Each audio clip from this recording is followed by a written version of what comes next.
क्या तुम्हें पता है शाहरुख खान की डंकी मूवी का नाम डंकी क्यों है? यहाँ डंकी का मतलब कोई गधा नहीं है। डंकी एक्चुअली में एक फ्लाइट को कहा जाता है। मतलब जब तुम इलीगली तरीके से एक कंट्री से दूसरी कंट्री में जाते हो तो जिस फ्लाइट को तुम लेके जाओगे उस फ्लाइट को डंकी कहा जाता है। इसके अलावा जब मैंने डंकी के टीजर को फ्रेम बाय फ्रेम देखा तो मुझे यहाँ पर क्या दिखा, देखो जादू। यहाँ पर इस फ्रेम में ये बंदा अचानक गायब ही हो गया। ऐसे ही टीजर में मुझे 10 ऐसी डिटेल्स मिली जो कि इस मूवी को और भी ज्यादा एक्साइटिंग बना देंगी। तो टीजर की स्टार्टिंग में हमें सोनू निगम के गाने की एक लाइन सुनाई देती है जो कि थी निकले थे हम कभी घर से। तो एक्चुअली में स्टार्टिंग में ही ये लाइन दे के हमें स्टोरी का एक आउटलाइन दे दी गई थी। इस लाइन से हमें डंकी मूवी की थोड़ी सी स्टोरी समझ आ जाती है कि इधर किस चीज की बात की गई है। और जैसा हमें पता है ये मूवी होने वाली है ट्रेवल के ऊपर, मतलब एक कंट्री से दूसरी कंट्री के ट्रेवल के ऊपर, मतलब घर से दूर की तरफ। और जब तुम उसी सॉन्ग की डेप्थ को समझोगे तो तुम्हें ये भी समझ आएगा कि हम घर से दूर आ चुके हैं, मतलब हमें घर भी वापस जाना है। फिर टीजर के नेक्स्ट सीन्स में हमें कुछ लिखा हुआ दिखता है जिसमें लिखा होता है from the director of Munna भाई एमबीबीएस लगे रहो, मुन्ना भाई 3 इडियट्स, पीके एंड संजू। तो जैसा हमें पता है डंकी मूवी को बना रहे हैं अपने हिरानी सर। और तुम्हें मैं एक बात बता दूं, अपने एसआर के सर ने हिरानी सर को रिक्वेस्ट की थी कि वो भी उनके साथ एक मूवी बनाए, क्योंकि जैसा हमें पता है हिरानी सर की सारी मूवी ब्लॉकबस्टर रही है। तो हाँ, हमें हिरानी सर और एसआर की फाइनली एक मूवी देखने को मिलेगी जो कि है डंकी। डिटेल नंबर 3 यहाँ पर ये है, जब एसआर के सर एक डांस कर रहे होते हैं, ऑब्वियसली एक सॉन्ग पर डांस कर रहे होंगे, तो उसी सीन में हम कई सारी शॉप्स को नोटिस कर सकते हैं कि पासपोर्ट की, फोटो की और वीजा वाली शॉप्स को। तो मूवी की पूरी थीम रखी गई है पूरी की पूरी टूरिस्ट एंड वीजा पे, जिसका कंफर्मेशन हमें इस डिटेल में हो चुका है। और हाँ, ये वही सीन है जिसमें वो आदमी गायब हुआ था अचानक, पता नहीं कैसे कर दिया इन्होंने। फिर एक सीन आता है जिसमें एसआर के अपनी तापसी पन्नू पे चढ़े हुए होते हैं, अरे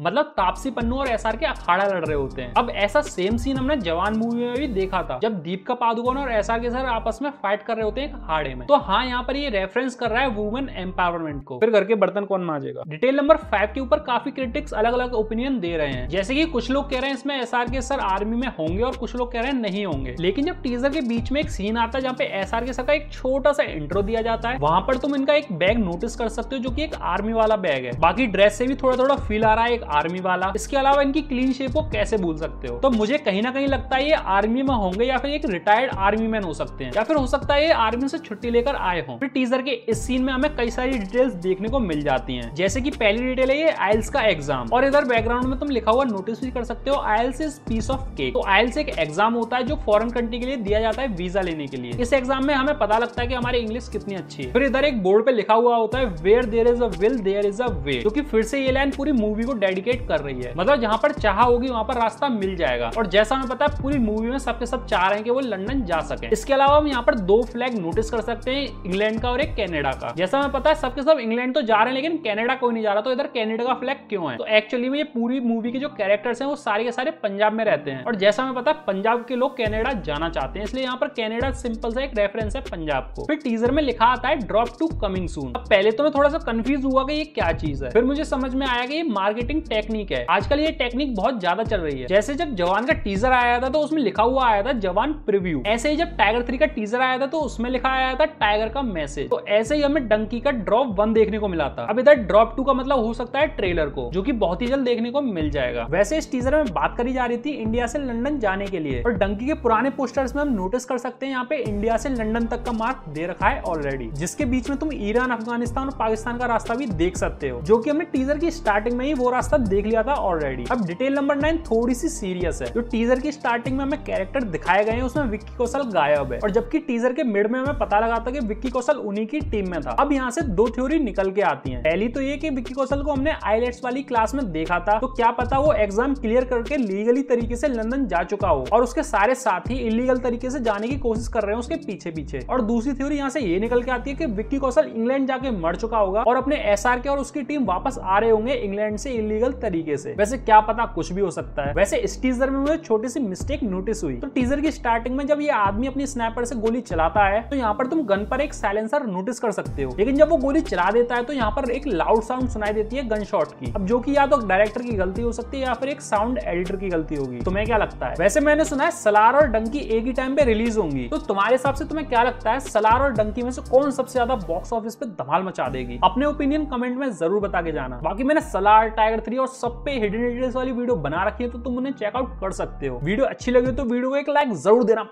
तब तक के लिए मिलते हैं अगली किसी वीडियो में। Ta ta bye bye.